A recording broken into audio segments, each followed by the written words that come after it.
mon gars. Le péché te rend malheureux.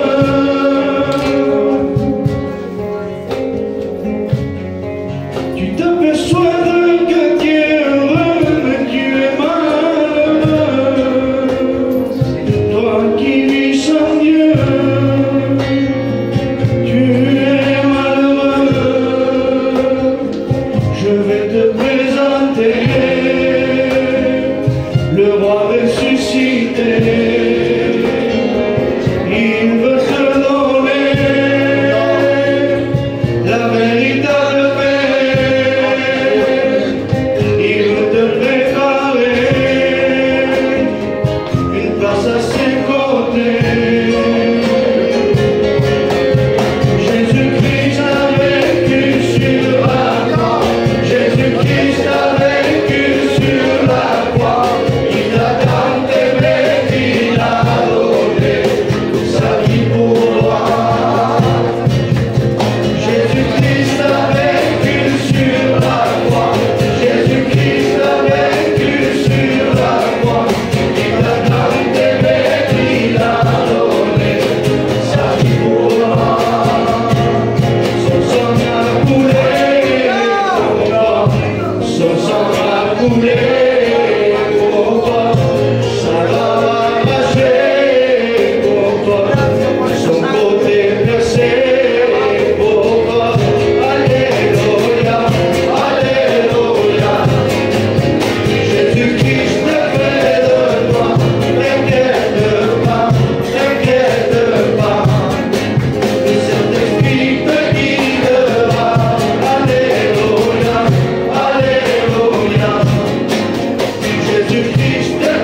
perché sé che tu mi porterai dins el camí.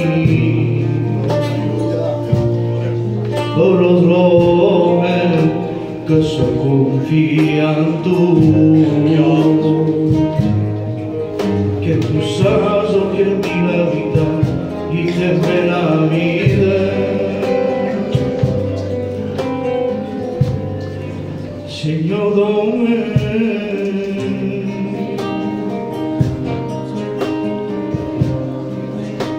que passi per la pena o per la prova, aunque passi per les llames te seguiré, aunque passi o problemes te seguiré, perquè tu saps el que és la veritat i també la vida. Més que mai i menester de tu veu, més que mai i menester de la tu gràcia, més que mai,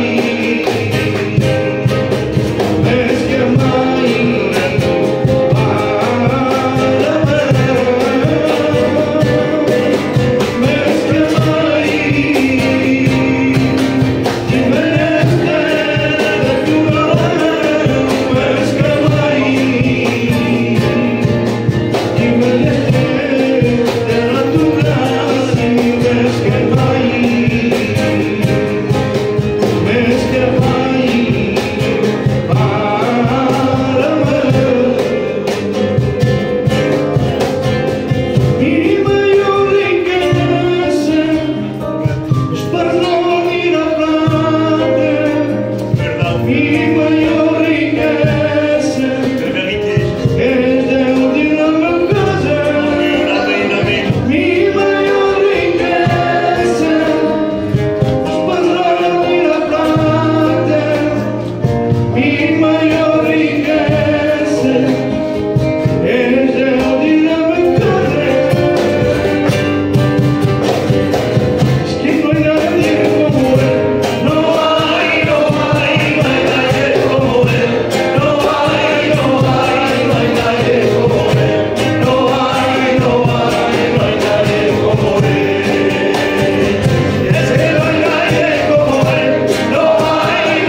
Que Dieu soit loué. Amen.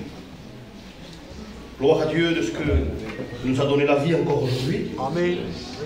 Je le remercie de tout mon cœur. Amen. Je le dis, je ne le connaissais pas trop, un peu, je l'ai rencontré un peu comme ça, mais j'appréciais beaucoup l'hermano Chino. Je l'ai beaucoup apprécié. Et la vie me parle. Vous savez, moi, tout me parle. Tout me parle, parce que Dieu parle d'une façon et tantôt d'une autre. Et malheureusement, des fois, il y a des événements qui sont choquants. Mais ne croyez pas que ça se passe comme ça, comme ça. Excusez-moi, je me permets de le dire.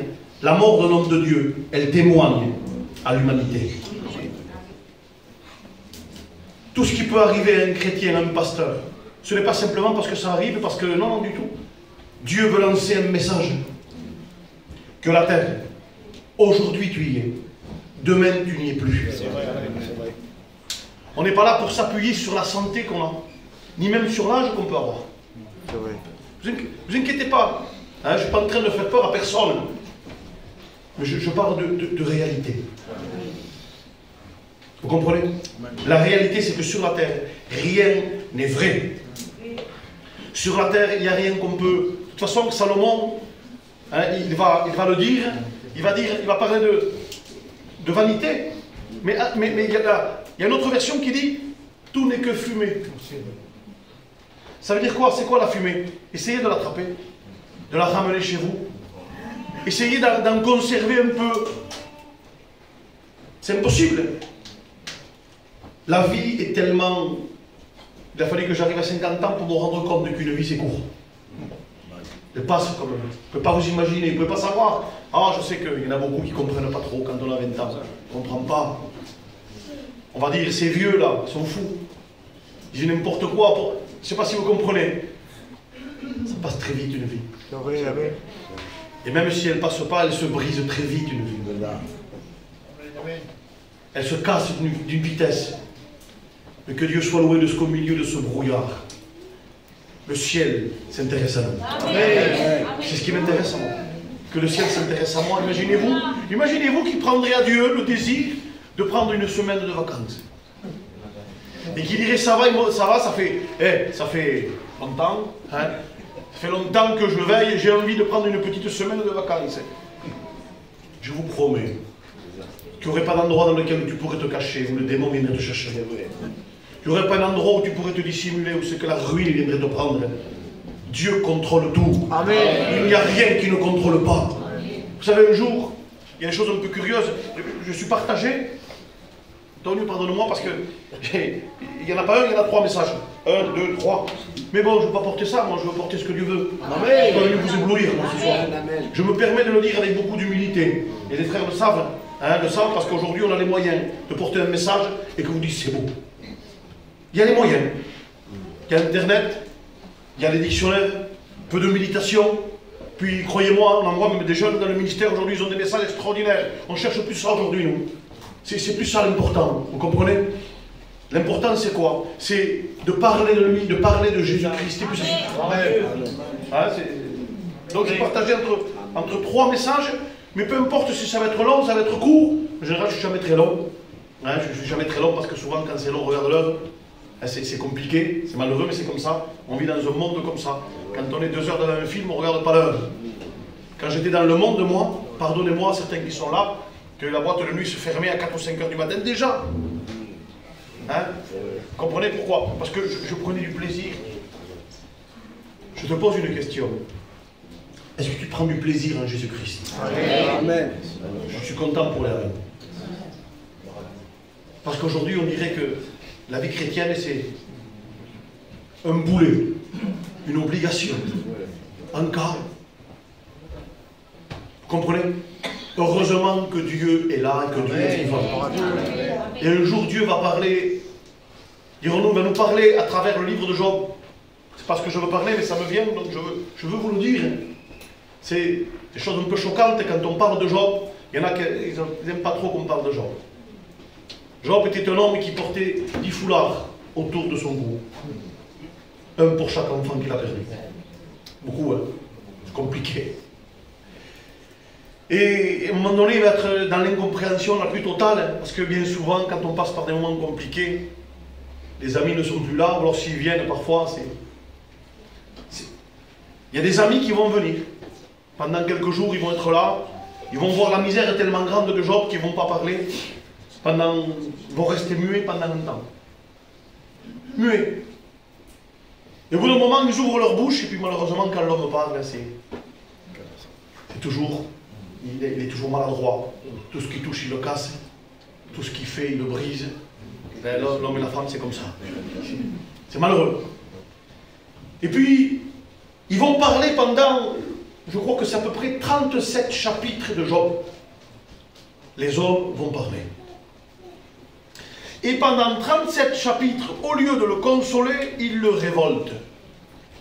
Au lieu de l'aider, ils l'enfoncent. Au lieu de le sortir de là où il est, au contraire, c'est pire. Et à partir du chapitre 37 ou 38, je crois, peu importe, Dieu parle. C'est merveilleux que Dieu parle. Amen. Mais je vais vous dire quelque chose, les sœurs et les frères. Si jamais vous parleriez comme Dieu lui a parlé, on vous met dehors de la maison. Mais je vais t'expliquer. Imagine-toi Job, qui est là.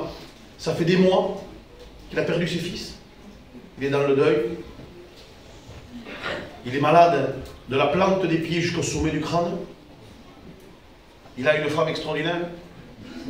Stop, on en reste là. Et Dieu sait, les frères, que je la comprends. Je m'excuse, mais je la comprends. Je comprends qu'il y a des moments où c'est qu'on ne croit plus en rien. Il y a des moments compliqués. Mieux vaut être vrai avec Dieu dans une révolte plutôt que de faire les fous. Parce que c'est le cœur vrai que Dieu relève. Amen. Quand ça sert de dire que tout va bien quand tout va mal.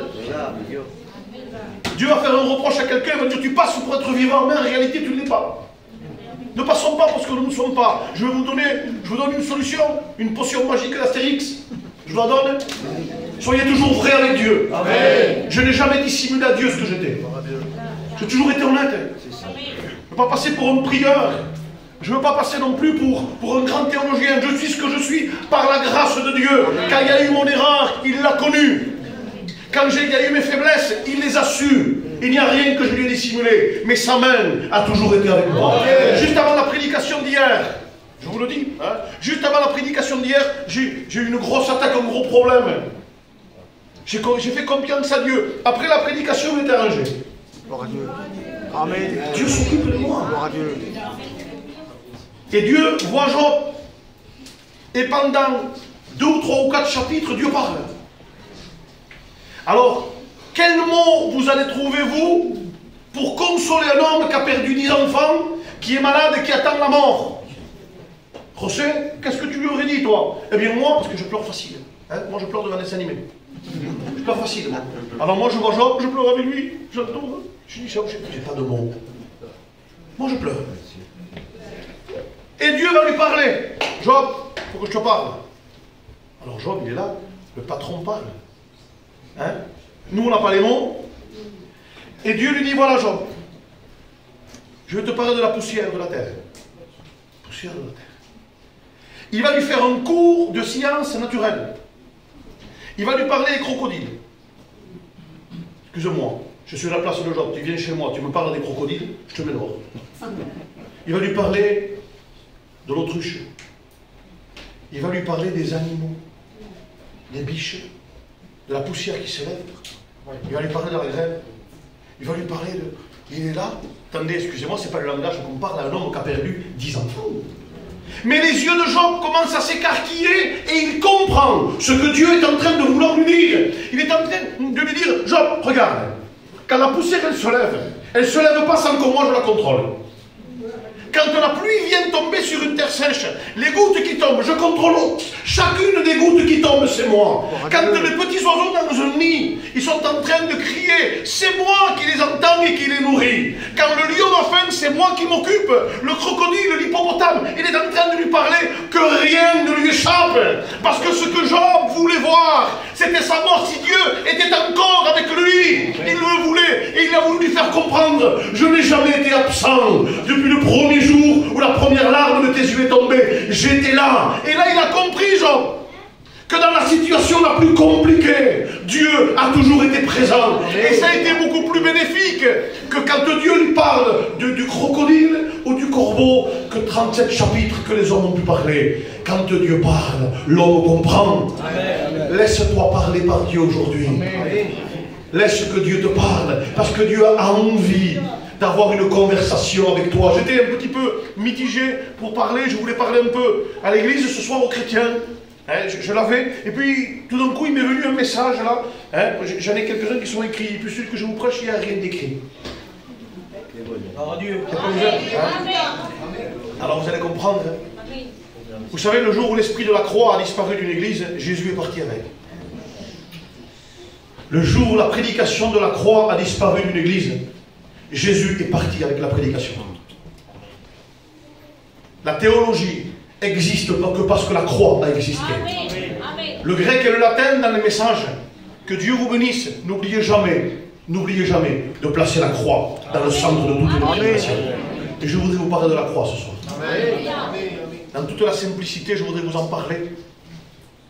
Dieu relève toujours celui qui a gardé l'esprit de la croix dans sa vie. Un jour, il y a une femme. Dieu va parler à Élie, il va dire, Élie, va au torrent de Kérit. il y va. Cache-toi là. Il va rester un moment là-bas, et puis Dieu va lui dire à un moment donné, il va lui dire, maintenant va à Sarepta. Vous lirez ça dans les Rois, je crois que c'est au chapitre 17 ou chapitre 18. Il lui dit, va à Sarepta, j'ai ordonné, curieux, hein, j'ai ordonné à une veuve de te nourrir. Moi je sais que quand j'ai été invité, ici, le frère il m'a fait un programme, il m'a même fait un programme de manger, de nourriture, vous voyez, extraordinaire. Voilà, je bénis Dieu de l'accueil et des rencontres que j'ai fait aujourd'hui, enfin ici, depuis hier. Je suis heureux. J'ai rencontré des frères et des sœurs, je suis vraiment heureux et je sens qu'il y a de la vie. Voilà, je sens qu'il y a de la vie. On sent, vous savez, quand on rentre dans un frigo, on le sent. Et quand on rentre dans un endroit où il fait bon, on le sent aussi. Hein, béni soit Dieu. Et là, on sent qu'il y a la vie. Entre les frères et sœurs, les prédicateurs, il y a la vie. On le sent. Va à Sarepta. Alors imaginez-vous, il dit, je lui ai ordonné de te nourrir. Et pendant la route, il va réfléchir. Qu'est-ce qu'il doit y avoir dans le frigo? Il doit y avoir des magrets de canard. Il doit y avoir, je ne sais pas moi, ce que vous voulez vous. Hein? Bon, du porc, il n'y en avait pas, ils n'en mangeaient pas à cette époque. Hein? Alors, pas de saucisson, pas de jambon non plus. Mais bon, il s'imaginait te nourrir. Il arrive là-bas. Bon, allez, qu'est-ce que tu as? Bon, écoute, j'ai même pas assez pour te faire un gâteau pour toi. J'ai même pas assez pour te faire un gâteau pour toi. J'en fais un pour moi, un pour mon fils, après on meurt. Alors il y a des choses incompréhensibles. Je lui ordonne de te nourrir, et puis il arrive là-bas, frigo vide. Un vase comme ça grand de farine, il en reste tout pour faire un gâteau, ou un pain, juste un petit peu d'huile, et plus rien du tout. Je vous ai dit que Dieu relève toujours quand l'esprit de la croix est toujours là. Mais il y avait quelque chose que cette femme avait. Vous savez qu'est-ce qu'il lui dit à Élie? Il lui dit, laisse-moi ramasser. Vous lirez le texte, c'est écrit comme ça. Laisse-moi ramasser 2 morceaux de bois. Comme ça, elle dit. Hein. Laisse-moi ramasser 2 morceaux de bois. Elle avait envie de faire un gâteau. Elle vient et elle prépare tout. Elle met le bois. Hein, les 2 morceaux de bois, c'est l'esprit de la croix qui est toujours là. Hein. Elle met ces 2 morceaux de bois, et puis elle prépare la farine. Elle prépare tout ce qu'il faut, elle prépare avec l'huile, elle prépare le gâteau, elle le met sur la grille, comme ça, je ne sais pas si c'est une grille ou pas, j'en sais rien, peu importe. Mais vous n'avez pas l'impression qu'il manque quelque chose? Imaginez-vous, vous prenez le bois, ceux qui aiment les grillades. Mettez du bois, mettez la grille, et vous mettez la viande bien comme il faut, vous partez 1 heure et vous revenez, pas cuite. Il manque quelque chose. Il y avait quelque chose qui avait disparu de chez cette femme, qui avec le temps avait diminué, quelque chose qui n'existait plus. Il lui manquait quelque chose, et Dieu le savait, mais l'esprit de la croix était toujours là. Alors, je ne sais pas si vous connaissez le prophète Élie. Quel nom a le prophète Élie? Comment il s'appelle? Le prophète de feu, non? Bon. Et Dieu voit cette femme. Il voit que c'est vrai, dans sa vie, tout avait diminué, il n'y avait plus rien. Mais l'esprit de la croix était toujours là. Alors Dieu, qu'est-ce qu'il lui envoie? T'as le bois, t'as la farine, il te manque le feu. Mais t'as gardé l'esprit de la croix, eh bien le feu, je te l'envoie chez toi. Et il y arrive, ces jeunes. Et avec la grâce de Dieu, qu'est-ce qui s'est passé quand tout a été réuni? Eh bien, la farine a commencé à augmenter. L'huile a commencé à augmenter. Ça veut dire quoi? Que tout a commencé à remonter. L'esprit de la croix veut ranimer ta vie aujourd'hui. L'esprit de la croix veut te bénir. Le texte, il dira dans Corinthiens chapitre 1, verset 18, car la prédication de la croix est une folie pour ceux qui périssent. Je vais vous dire une chose. On parle parfois de la foi, on parle parfois de croire. Moi, je m'étonne. Personnellement, je m'étonne. On va nous apprendre quand on est petit, à l'école. Hein, vous savez, je ne suis pas là pour faire un sketch, moi, mais je parle de réalité, des réalités qui font sourire parfois. Eh bien, voilà, petit comme ça, des gens qui sont allés à l'école longtemps, ils ont étudié des savants, des heures, des années en train d'étudier, des années, hein, et puis ils se le transmettent de l'un à l'autre. Voilà, alors, qu'est-ce que tu vas nous apprendre? Alors voilà, je vais t'expliquer d'où on vient. Il veut te montrer un gros singe. Ça vous fait sourire à vous, vous allez comprendre. Gros singe. Voilà d'où tu viens. Et pour nous, avant de connaître Dieu, oui, bien sûr, absolument, des théologiens, des savants, des hommes extraordinaires, ils vont vous raconter, ils vont vous expliquer, ils trouvent un os comme ça, un petit os comme ça, ils sont capables de refaire le gorille comme il était. Vous voyez, ils sont très intelligents. Et nous, on avale tout, on gobe ça. On est d'accord. Regardez alors la photo. Extraordinaire, on descend de là. Et puis on est capable de croire. Et nous, on vient derrière l'estrade. Et on vous parle d'un Dieu extraordinaire. On vous parle d'un Dieu qui vous aime. On vous parle de l'amour divin. On vous parle d'une vie éternelle. Et il y en a qui disent encore, non, non, non, non, non, non. C'est la folie. C'est la folie de l'être humain. Il est prêt à croire à tout, sauf à Dieu. Il est prêt à suivre tout, sauf Dieu. Il est prêt à aimer tout, sauf Dieu. Il est prêt à s'accrocher à tout, sauf à Dieu, tant qu'il ne l'a pas découvert. Mais le jour où c'est que ses yeux s'ouvrent, et puis Dieu se révèle à sa vie, à travers la croix, à travers l'amour de Dieu, et bien là, il se rend compte que le monde l'a trompé, et que la seule réalité, la seule vérité, c'est Jésus-Christ. Que Dieu soit loué. Amen. Je ne veux pas perdre une occasion, à travers mes messages, de vous dire et de te dire à toi, qui viens peut-être pour la 3000e fois, c'est pas parce qu'on rentre dans une église qu'on devient chrétien. On est rentré dans les pharmacies plein de fois. On n'est jamais ressorti pharmacien. Hein? C'est vrai, hein? Il y en a qui sont rentrés dans des étables, ils ne sont jamais sortis à ressembler à un cheval. Hein? Ça veut dire que le lieu ne fabrique pas la personne. Mais que Dieu soit loué de ce que dans ce lieu, tu peux trouver celui qui peut changer ta vie. Et c'est ça l'important. Donc je ne veux pas rater l'occasion, dans chacune de mes prédications, de dire à ceux qui n'ont pas encore rentré, qui ne sont pas encore rentrés dans cette vie avec Dieu, je veux pas rater l'occasion de leur dire que Dieu vous aime. Amen. Et que rien n'est terminé. Amen. Et que rien n'est fini. Amen. Et que tout peut recommencer. C'est merveilleux. Je vous dis la vérité, je sens quelque chose de spécial. Hein? Vous savez pourquoi? Parce qu'on est en train de parler de ce que le ciel peut faire. Bien des fois, il y a des gens qui ont des messages, ils vous en mettent plein la vue. Ils vous éblouissent. Béni soit Dieu pour ceux qui éblouissent. Dieu n'a jamais fait de nous des spots. Il a fait de nous des petites lumières pour amener. Il n'a jamais fait de nous des spots pour éclairer les gens dans les yeux. Et les gens, ils ne voient plus rien. Écoutez bien, non, c'est pas ça. Nous, Jean-Baptiste, tu es qui, toi? Quand Dieu parle de lui, tu es le plus grand de tous les prophètes. Et quand Jean-Baptiste parle de lui, je suis la voix. Je suis une voix. Une voix, il n'y a pas de corps. Une voix, elle n'a pas de chair. Une voix, elle passe à travers les fenêtres. Elle passe, si vous voulez, elle passe partout. La voix, elle passe sous la chaise. Elle passe derrière moi, devant moi, au-dessus de moi. La voix, je suis la voix, moi. Ça veut dire quoi? C'est pas important ce que je suis. C'est important, on n'est pas là pour vous éblouir. On est là pour vous parler du Christ. Amen. Je bénis Dieu parce que quand on parle qu'on peut recommencer, c'est merveilleux. Le seul livre sur la planète. Le seul livre sur la planète dans lequel tu l'ouvres à la première page. Écoutez bien, le premier, tu ouvres, première page, premier mot, hein? Deux mots, tu prends les deux premiers mots. Au commencement, béni soit Dieu, on peut commencer quelque chose.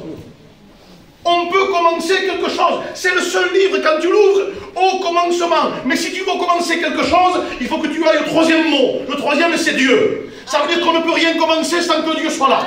Ça veut dire qu'on ne peut rien construire sans que Dieu soit là. On ne peut rien faire, on ne peut rien bâtir sans que Dieu soit là. Au commencement, ouvre la Bible, qui que tu sois. Regarde les trois premiers mots. Au commencement, Dieu. Tu veux commencer quelque chose, mets Dieu avant. Amen. Tu veux démarrer quelque chose dans ta vie, tu veux commencer un mariage, commence-le avec Dieu. Amen.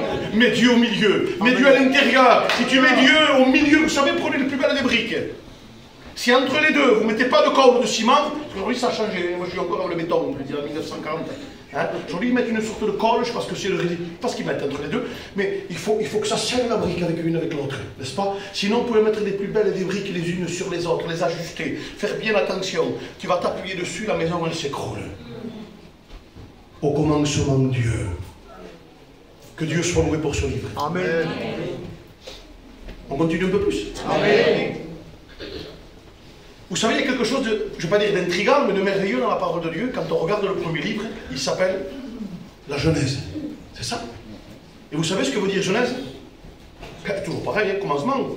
Béni soit Dieu. Ça veut dire que là, la Genèse, quand tu l'ouvres au commencement, elle t'ouvre la porte à une vie avec Dieu, un commencement avec Dieu. Vous savez, on peut très bien commencer. Et avec le temps, finir un peu, voilà, on peut rouler. On peut fléchir. Alors à ce compte-là, je t'invite à ouvrir le second livre de la Bible. Tout est un message. Dans la parole de Dieu, tout est un message, mon frère. Et comment il s'appelle le deuxième livre de la Bible? Exode, c'est ça?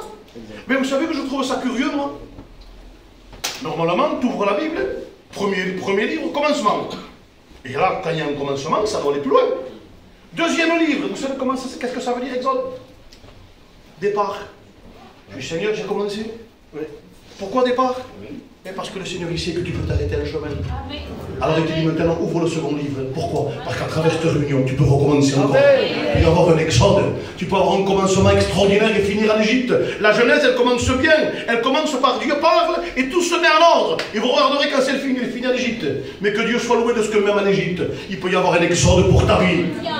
Parce que c'est beaucoup plus que Moïse qui va naître. C'est un Jésus qui vient te chercher. Alors on a dit tout à l'heure, la prédication de la croix est une folie pour ceux qui périssent. Mais pour nous qui sommes sauvés, c'est une puissance de Dieu. Que Dieu soit loué. Alors j'aimerais te parler de l'amour de Dieu. J'aimerais te parler de la croix, peut-être comme tu n'en as jamais entendu parler, ou comme tu en as déjà entendu parler. Je peux vous amener quelque chose de nouveau. Je m'adresse aux jeunes prédicateurs. Ne prêchez jamais quelque chose de nouveau. C'est comment ça? Parce que si vous cherchez à éblouir les gens avec des messages qu'on ne vous a pas portés, vous allez vous tromper. La Bible, elle n'est pas nouvelle. La Bible, il n'y a rien de nouveau. On lit la même. Depuis ma conversion, il n'y a pas une lettre ni un iota qui a changé. Celle que mes anciens ont prêchée, c'est exactement la même. Celle que les anciens de mes anciens ont prêchée, c'est exactement la même. Alors n'allons pas chercher, nous, à chercher des mots nouveaux. On prêche la Bible telle qu'on l'a reçue. On prêche l'évangile tel qu'il nous a été annoncé. On ne cherche pas, nous, avec du grec, à déformer les textes. On garde la Bible telle qu'elle est. Elle n'est pas nouvelle, la Bible. Amen. Aujourd'hui, il y a même des versions, hein, je ne sais plus exactement lesquelles. Il faudra regarder les frères qu'il faut jeter dans la poubelle. Des nouvelles qu'il faut jeter. Parce qu'il y a des mots qui manquent. Des fois, hein, c'est nouveau. Le nouveau devient vieux.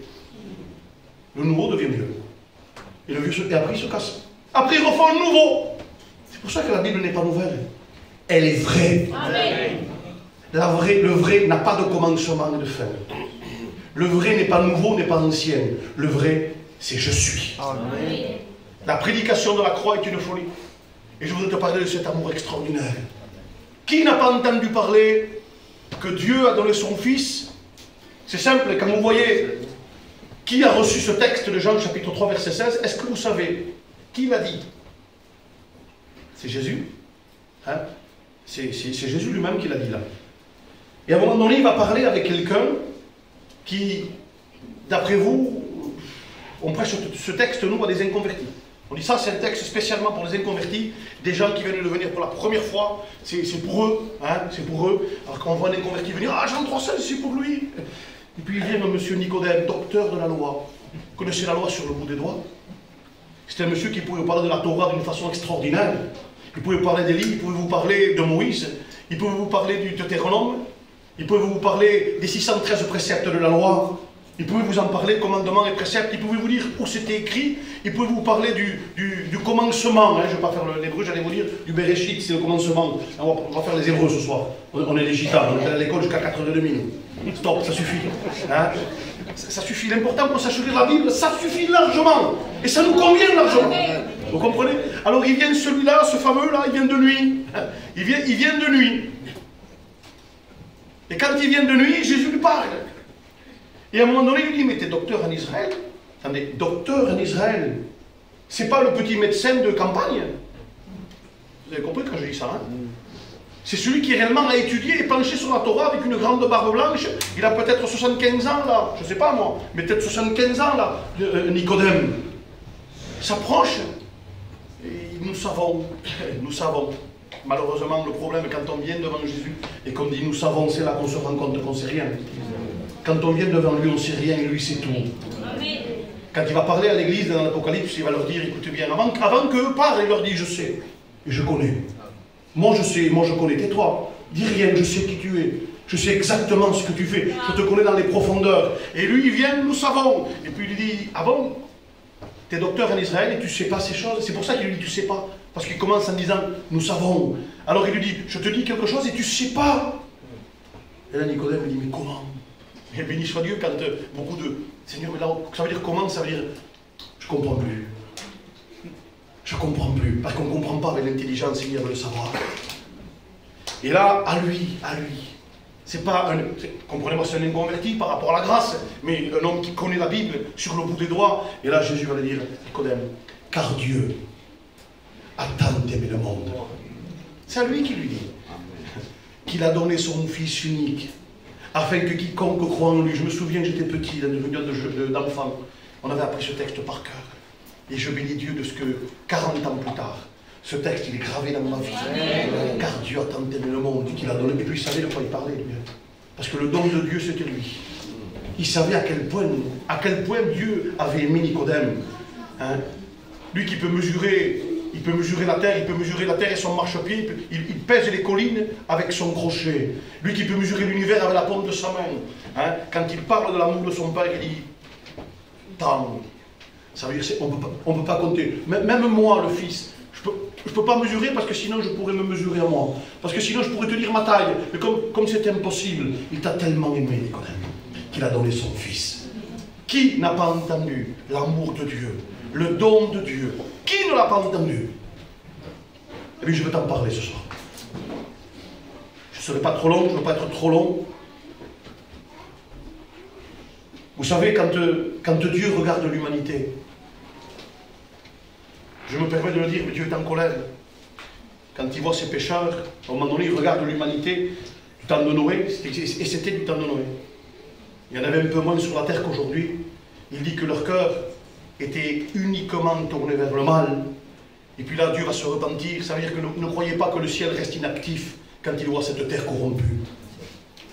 Ne croyez pas que le ciel est heureux, et puis il reste sur son trône.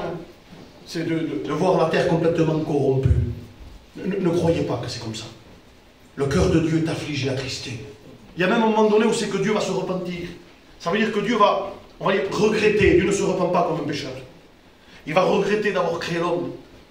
Mais je bénis Dieu qu'à un moment donné, il va dire, mais Noé. Et c'est ça que j'aime. Parce qu'il y en a qui croient que le mot grâce, il n'existe que dans le Nouveau Testament. Non, vous l'avez aussi dans l'Ancien. C'est pas la même, mais le mot grâce existe. Il dit, mais Noé trouva grâce aux yeux de l'Éternel. Que Dieu soit loué. Amen. De ce que Dieu a toujours le regard et cherche celui qui fait sa volonté. Il cherche quelqu'un qui veut se repentir. Il cherche quelqu'un qui veut s'en sortir. Et dès qu'il en a vu un, il prépare tout un plan autour de lui pour qu'il s'en sorte. Et les yeux de Dieu étaient sur l'humanité. Et vous croyez que ça lui a pas coûté à Dieu de faire Adam? Quand il l'a formé, pourtant de là où c'est qu'il est allé le chercher, vous avez vu où est-ce qu'il est allé le chercher? Vous croyez qu'Adam il sort d'un château? Vous croyez qu'Adam il sort d'un jacuzzi tranquille, bien comme il faut? Vous croyez qu'il sort de là? La parole de Dieu me dit que c'était le tohu-bohu, c'était le chaos. Le chaos le plus total, c'était. Et au-dessus de ce chaos le plus total, alors que moi quand je vois Dieu, je vois un Dieu tranquille.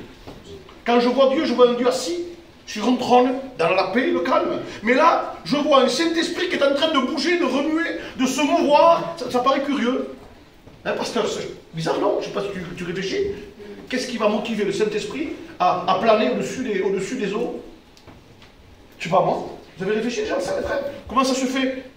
Est-ce que vous croyez que Dieu a des fourmis dans les jambes? Il faut qu'il bouge? Vous croyez qu'il est comme l'homme, il a mal au dos, il faut qu'il marche? Absolument pas. Le Saint-Esprit est là. Il connaît le plan de Dieu. Il connaît le plan de Dieu. Il est en train Vous avez déjà vu des gens qui sont prêts à partir dans une course? Ils sont là, ils sont sur on appelle ça des starting blocks. Et ils attendent le feu vert. Ils sont là, ils sont prêts à partir, ils bougent, ils sont prêts à partir pour attendre le feu. Le Saint-Esprit est en train d'attendre la même chose. Pourquoi? Parce que Dieu voit ce que tu ne vois pas. Et si je te pose la question, tu dis, qu'est-ce que tu vois là dans le tohu-bohu? Et moi je vois les ténèbres, je vois un mélange total, parce que c'est écrit, je me l'imagine, moi le Torigo non, j'imagine une terre où c'est qu'il n'y a rien de stable. C'était recouvert d'eau, ça veut dire qu'il n'y a pas de stabilité. Les ténèbres, donc rien de beau, rien de merveilleux. Alors qu'est-ce qui anime le Saint-Esprit? Qu'est-ce qui lui donne à se remuer, à bouger? Qu'est-ce qui lui donne à prendre un départ? Qu'est-ce qui lui donne? Il est en train de porter ses yeux sur quelque chose qui l'intéresse bien loin au fond de l'eau. Il est en train de porter ses yeux sur un tas de boue. Comment c'est un tas de boue? Oui, un tas de boue. Un petit morceau de boue que personne ne voit, qu'on ne veut pas, on le veut pas sur sa caravane, on ne le veut pas dans sa voiture, on ne le veut pas non plus dans sa maison, la boue. Hein. Si la femme elle vient de laver, vous avez de la boue sur les chaussures. Quand vous rentrez, vous avez le gros sourire, elle vous regarde les pieds. Parce que la boue, elle ne la veut pas. On ne la veut pas, la boue. Oui, mais cette boue, quand Dieu le touche, ça devient un homme. Quand Dieu la prend dans ses mains, ça devient Adam. Hein, cette boue que personne ne veut, il lui fait un plan, il lui donne un foyer, il le met dans un Éden. Ça, c'est Dieu. Et le Saint-Esprit est intéressé par un tas de boue qui est au fond de l'eau, et il va tout faire pour aller le chercher au fond. Donc, c'est ce que tu crois que la main de Dieu n'est pas capable de venir te chercher à toi, dans le fossé où tu as pu tomber, quel qu'il soit. Est-ce que tu crois que l'amour de Dieu n'est pas capable de venir te chercher là où tu te trouves? Eh bien, à chaque fois qu'on prêche l'évangile, à chaque fois qu'on ouvre ce livre, l'impossible devient possible. La mort a peur, le péché a peur quand on ouvre ce livre. Pourquoi? Parce que tout devient possible. Il se rappelle, hein? Il se rappelle que lorsque Dieu parle, Adam devient vivant. Il se rappelle que lorsqu'il n'y a pas, que celui qui n'a pas de nom, Dieu lui en donne un. Il se rappelle que celui qui n'a pas de foyer, Dieu lui en donne un. Il se rappelle que celui qui n'a pas d'Éden, Dieu lui en donne un. Ça veut dire quoi? Ça veut dire que quelle que soit la personne qui soit dans ce lieu, le diable se souvient de la création. Et il sait que ce qu'il a fait avec Adam, il est capable de le faire avec toi. Amen. Dieu est bon. Dieu est bon. Amen. Et qu'est-ce que ça lui a coûté? Je m'imagine Dieu devant ce tas de boue. Il est en train de le former, il est en train de lui donner sa forme, sa grandeur, il est en train de le faire. Il manque une chose. Il manque de lui donner la vie. Et là, Dieu est devant un choix que moi, je n'aurais pas fait, les prédicateurs. José, moi, je ne l'aurais pas fait. Dieu savait que si cet homme prenait vie, son fils allait mourir sur la croix. Dieu savait que si jamais il soufflait en lui, il allait devoir être séparé de son fils et que son fils allait souffrir, on va en parler dans quelques minutes, sur la croix. Eh bien, Dieu a jugé que ça valait la peine. Dieu a jugé que tu valais le coup. Quand le Fils de Dieu est venu sur la terre, quand il est venu accomplir la volonté de son Père, vous le savez, hein, vous savez exactement tout ce qui s'est passé, vous connaissez la chronologie, vous savez absolument tout. Et bien souvent, je dis bien souvent, moi j'ai prêché la croix énormément de fois, et les frères ont dû le faire aussi, parce que je crois que c'est les messages, c'est la primauté de nos messages, hein, la croix. Au départ, quand on est jeune dans la foi, dans le ministère, dirons-nous, on prêche souvent la croix. Puis moi, je bénis Dieu de ce que je suis resté toujours tout jeune dans mon ministère, parce que j'ai toujours prêché la croix. Amen. Toujours aimé parler de la croix, de l'amour divin. Et quand on parle de la croix, souvent on parle du Christ, on parle de la souffrance, on parle des clous, on parle du dos labouré, n'est-ce pas? Vous êtes d'accord avec moi? On parle des pieds transpercés, on parle du sang qui va couler sur ses yeux et qui va sécher sur ses yeux. On parle de la sueur et de la transpiration qui ne pouvaient pas s'essuyer. Hein, ceux qui travaillent un peu dur, en plus ici, il fait très chaud hein, en été. Vous avez vu une petite goutte de transpiration dans l'œil, ça fait pas mal. Hein, ça fait pas mal. Vous avez vu comment ça fait mal? De suite, tu as l'œil qui pique, tu fais comme ça, tu peux plus travailler pendant quelques minutes, tu as l'œil qui pique, il est sur la croix, croyez-moi, c'est compliqué la croix. Alors nous on parle de ça, et béni soit Dieu de ce qu'on parle de ça, de l'amour de Dieu, de l'amour de Jésus. Mais je vais vous poser une question. Nous avons déjà eu des enfants, excusez-moi, je dis des enfants malades, quand j'ai des enfants malades, c'est un enfant malade avec une grippe, de la fièvre, un mal de dents, je parle de ça, moi. Hein? Je veux blesser personne. Mais quand vous avez un enfant malade, 2 ans, 3 ans, 5 ans, il est sur le lit avec de la fièvre, et vous le regardez, la maman le regarde, hein, je parle des papas aussi, mais je parle des mamans. La maman, elle le regarde. Si tu pouvais, qu'est-ce que tu ferais? Quoi? Tu enlèverais le mal? D'accord? Alors je vais poser une question. Le petit est en train de pleurer. Qui c'est qui a le plus mal? Le petit qui a mal? Ou la maman qui le regarde? C'est qui a le plus mal? La mère. Ah, béni soit Dieu, hein, n'est-ce pas? Le papa aussi, hein. Et le papa aussi. On regarde l'enfant. El corazón está partido, hermano. N'oubliez pas que Dieu est Père. Amen. Et il y en a beaucoup qui... Le grand absent de la prédication de la croix, c'est le Père qui est dans le ciel. Ne crois pas que pour te sauver, c'est simplement Jésus venir mourir sur la croix. C'est déjà extraordinaire. Mais vous avez un Père qui va regarder son fils s'étouffer pendant 6 ans. Vous avez un Père. À ce moment-là, les frères et sœurs, je vous le dis, j'en ai des frissons. Si Dieu aurait pu transpirer, à ce moment-là, Dieu aurait transpiré. Les anges n'ont jamais vu le ciel dans l'état qu'ils l'ont vu ce jour-là. Les rochers comprenaient mieux ce qui se passait sur la croix que les hommes. Quand le soleil voit ça, il prend les nuages, il se cache. Quand la terre voit ça, elle se met à trembler. Elle comprend celui qui est sur la croix. Mais les hommes, ils comprennent rien. Pourquoi? Parce que l'évangile ne les intéresse pas. Parce qu'ils veulent continuer à vivre dans leur vie de péché en croyant que ça va continuer. Un jour, les portes de l'enfer vont s'ouvrir pour toi. Et elles vont s'ouvrir pour l'éternité. Mais on prêche l'évangile, on fait des missions. Pourquoi? Faire venir des ministères. Vous croyez que vous avez besoin de moi pour que je vous dise ce que je vous dis? Vous croyez que vous avez besoin de moi? Vous avez des prédicateurs qui peuvent vous dire la même chose. Et il y en a qui attendent de l'émission, qui viennent... Bon, je ne veux pas dire le nom. Hein. Voilà. Ils attendent de celui-là. Je me convertirai avec celui-là, moi. Si tu ne te convertis pas avec Jésus-Christ, tu as envie de te faire des réunions, tu veux te faire des réunions avec les plus grands des prédicateurs, prends ta Bible et fais-toi une émission avec Jean. Il y a Jean là. Fais-toi une émission avec Paul. Fais-toi une émission avec Pierre. T'as les plus grands, t'as les apôtres. Tu te mets dans ta chambre autour et tu te fais une émission avec l'apôtre Jean. Regarde-toi, t'as les chapitres. Et quand tu es fatigué, tu dis, oh là, ça fait 3 jours que je suis avec Jean, je m'en fais une avec Pierre maintenant. Tu l'as là. Mais il y en a qui attendent de quoi? T'attends que les portes de l'enfer s'ouvrent et que tu y rentres pour l'éternité? Tu veux toujours garder ton péché? Non, je suis là pour te dire que ce soir, il est temps que tu le rencontres.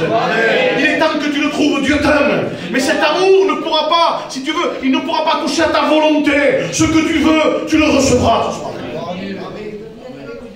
Alors pendant que Jésus est sur la croix du Calvaire, moi il y a quelque chose qui me rend, je vous dis la vérité, ça me rend fou. Quelque chose que... Ça fait 2 ou 3 heures ou 4 heures qu'il est sur la croix. Vous voyez la vérité, vous avez vu, c'est un peu le désordre, mais tant pis, le désordre. Hein, vous avez compris? J'aurais pu vous porter un truc cadré, mais la grâce est bien cadrée. Mais c'est bien quand on mange le tout. Mais, hein, il faut pour tout le monde. Quand vous voyez Jésus là, qui est sur la croix, ça fait 2 ou 3 heures ou 4 heures qu'il est là, ou 5 heures, je ne sais pas exactement. Le dos, imaginez-vous l'état, le psaume 22 va nous décrire ce qui se passe à l'intérieur. Il a le cœur qui se fond comme de la cire. Il est en train de faire une hémorragie intérieure depuis la veille, déjà, depuis Gethsémane. Il est en train de souffrir à l'intérieur. C'est pour ça qu'il meurt vite, Jésus, il meurt avant les autres. Hein? Il est en train de faire une hémorragie depuis Gethsémane déjà. Il est là, des vaisseaux ont commencé à éclater dans son front. Depuis Gethsémane là, il a passé une nuit dans la prison froide en train d'être frappé. Et puis, il est passé entre les mains des Romains qui lui ont craché dessus, une cohorte d'hommes, dira la Bible, qui lui crachaient dessus. Imaginez-vous l'état. Je bénis Dieu, il y a quelque chose que j'aime. Je veux dire cette parenthèse. Jésus vient de passer entre les mains de 600 personnes. C'est une cohorte. Hein, c'est 600 hommes. Mais bon, on va dire un peu moins. Allez, même qu'il n'y en ait que 50. Hein, 50 qui lui crachent dessus, 50 qui le frappent. Hein, ils lui font tout ce que vous pouvez imaginer de pire. Et à un moment donné, dans cet état-là, il se présente devant Pilate. Je bénis Dieu de ce qui est écrit dans ce livre. Il se présente devant Pilate, et Pilate, là, devant ses grands, Il n'était pas n'importe qui. Il y avait ses généraux, il y avait ses chefs, il y avait le Sanhédrin qui était là, il y avait les grands pharisiens, il y avait certainement le souverain sacrificateur. Les grands étaient là. Et puis à un moment donné, il voit Jésus, il se tourne et vous savez qu'est-ce qu'il dit? Est-ce que vous connaissez le mot qu'il est en train de dire? Il le présente à tous. Il dit, ça c'est un homme. Il ne se rend pas compte de ce qu'il est en train de dire. Voici l'homme. Il aurait pu dire le prisonnier, il aurait pu dire celui qui va mourir, il aurait pu dire le meurtrier. Non, non, non. Voici l'homme. Il est en train de déclarer sur la planète entière que celui qui est capable de faire ce qu'il a fait, c'est ça pour lui un homme. Quelqu'un qui est capable de donner sa vie pour les autres, il ne se rend pas compte qu'il est en train de montrer en réalité que Jésus était quelqu'un de grand. Amen. Et quand ce Jésus est sur la croix, je vous dis, ça fait 3 ou 4 heures ou 5 heures qu'il y est. Il a le dos labouré, le soleil a séché ses plaies.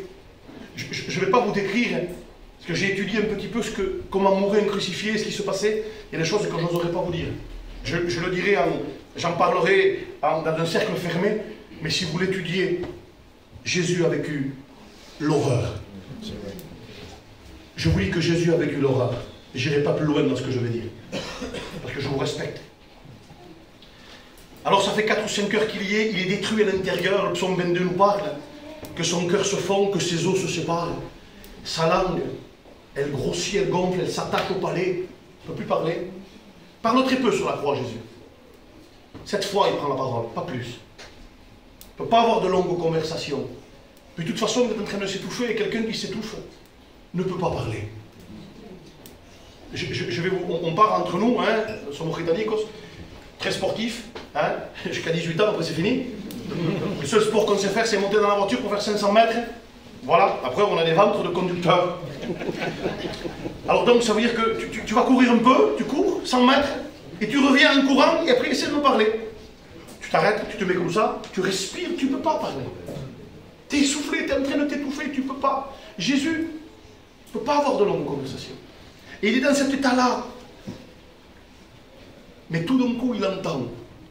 Écoutez bien, il entend. Quelqu'un qui lui dit, souviens-toi de moi. Il est venu pour ça. Dieu. Antonio, il est venu pour ça.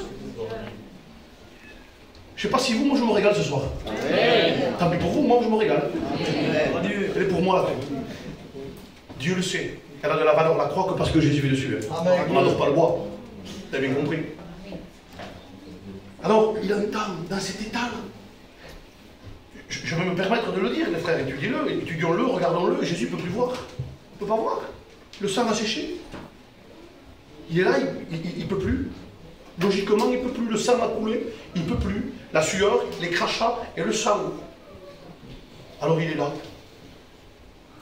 Et puis il entend, souviens-toi de moi, Seigneur. Et là on voit Jésus qui s'appuie. Imaginez-vous la douleur. Il s'appuie sur ses pieds, il se lève pour respirer. Il veut prendre un peu d'air, n'est-ce pas? Mais pour prendre un peu d'air, il est obligé que son dos se frotte à la croix. Pour prendre un peu d'air, il est obligé. Les muscles des jambes et des mains, ils sont tétanisés. Il ne peut plus. Un jour, moi, j'avais un ami qui s'est amusé avec moi. Hein, parce qu'il y a longtemps, moi, j'aimais faire des fois un peu de poids, comme ça, vous voyez. Je n'étais pas du tout. Un amusement, hein, mais je n'ai jamais été un haltérophile. Mais un ami à moi, il était comme ça, il s'amusait. Et on s'est amusé à faire le plus longtemps. Il y a longtemps de ça. On s'amusait à faire le plus longtemps. Et au bout d'un moment, les muscles me brûlaient. Ah, j'étais obligé d'arrêter parce que les muscles me brûlaient. Et mon ami à moi, le lendemain, des bandages partout. Vous comprenez? Il avait essayé de me gagner, il avait fait un de plus que moi. Des bandages partout, juste pour plusieurs heures qu'il est sur la croix. Plusieurs heures. Les muscles sont tétanisés. Ça brûle. Et là, il s'appuie et il prend de l'air. Vous croyez que c'était pour vivre qu'il l'a fait? Vous savez pourquoi il a pris cette bouffée d'air? Quand il prend cette bouffée d'air, c'est pour pouvoir se tourner vers celui qui lui parle et lui dire, aujourd'hui, tu seras avec moi dans le paradis. Quand la croix parle à quelqu'un, quand Jésus prend de l'air sur la croix, c'est pas pour aller mieux, c'est pas pour dire je veux vivre plus longtemps, c'est pour sauver le pécheur. Et si nous on transpire derrière les estrades, c'est pas pour faire les beaux, c'est pour te dire que Dieu t'aime. Tu Tu peux t'en sortir ce soir avec un amour si grand, avec un Dieu si merveilleux, un Dieu si extraordinaire. Tu peux t'en sortir. C'est extraordinaire l'amour de la croix. C'est si merveilleux. Ce Jésus qui se tourne vers le pécheur. Je raconte cette dernière histoire qui m'est arrivée, puis après je termine. Un jour, j'étais avec un prédicateur et je devais prêcher dans un endroit. Et puis j'étais avec lui, je marchais, vous savez, c'était en plein air. Et vous savez, au milieu de notre peuple, les enfants, ils font jamais de bruit. Ils ne crient pas. Hein? C'est un dégât. Et on marchait comme ça, c'était un camp de voyageurs. Comme nous, pareil, hein? On est les mêmes. Hein? Nos enfants, c'est un dégât. Et il y avait plein d'enfants qui criaient. Les enfants, ils jouent dehors. En plus, c'était une soirée. C'était pas mauvais, je crois. Les enfants étaient dehors, les enfants criaient. Ce prédicateur était avec moi, il marchait. Et tout d'un coup, il s'arrête. Et tu sais qu'est-ce qu'il me dit? Il me dit, je crois que j'ai entendu ma fille crier. Antonio, comme ça, il me dit. Il s'arrête d'un coup. Mais moi, j'ai entendu qu'elle me crie. J'ai entendu tout ça, moi. Mais il n'y a rien qui m'a interpellé. Mais lui, c'est un père. Il connaissait la voix de sa fille. C'est vrai.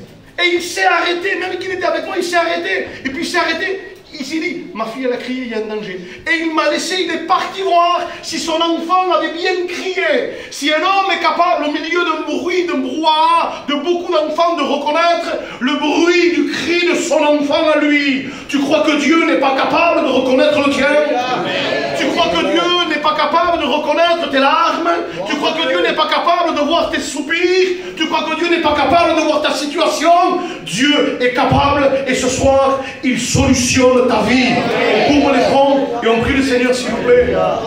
Dieu t'aime ce soir. Dieu t'aime d'un amour véritable. Dieu t'aime profondément. Dieu t'aime avec vérité. Dieu t'aime avec passion. Dieu t'aime avec sincérité. Il est celui qui te dit du ciel et de la croix, je t'aime. Alléluia. Nous les chrétiens, nous sommes touchés par ce message. Mais toi, est-ce que tu as compris ce soir? Alors bien sûr, l'appel que je vais faire, ce n'est pas un appel par formalité. C'est parce que nous avons envie que tu te sauves. Alléluia. Je m'adresse à celui qui a compris combien Dieu l'aimait. Je serai à ta place, moi. Je serai déjà devant, en train de dire au pasteur, priez pour moi les frères. Je veux de ce Jésus. Malgré que Dieu le néglige, il t'appelle. Malgré que tu te tournes, il te nomme par ton nom. Malgré que tu ne veux rien savoir de lui, il continue à te dire. Tu pourras empêcher Jésus de te sauver. Tu peux empêcher Jésus de te guérir. Mais tu ne pourras jamais empêcher Jésus de t'aimer. Cet amour est pour toi ce soir. Alléluia. Cet amour te concerne. Et s'il y avait quelqu'un ici dans ce local, vous savez, je ne vais pas insister longtemps. Je ne veux pas faire celui qui... Je ne vais pas te forcer, tu sais. Quoique un jour, on a forcé un homme à porter la croix, et puis ça a apporté la bénédiction chez lui. Il s'appelait Simon de Cyrène. Il ne s'est pas rendu compte, lui. Il ne voulait pas. Si c'est peut-être, ce sera un message un autre jour, peut-être une autre fois.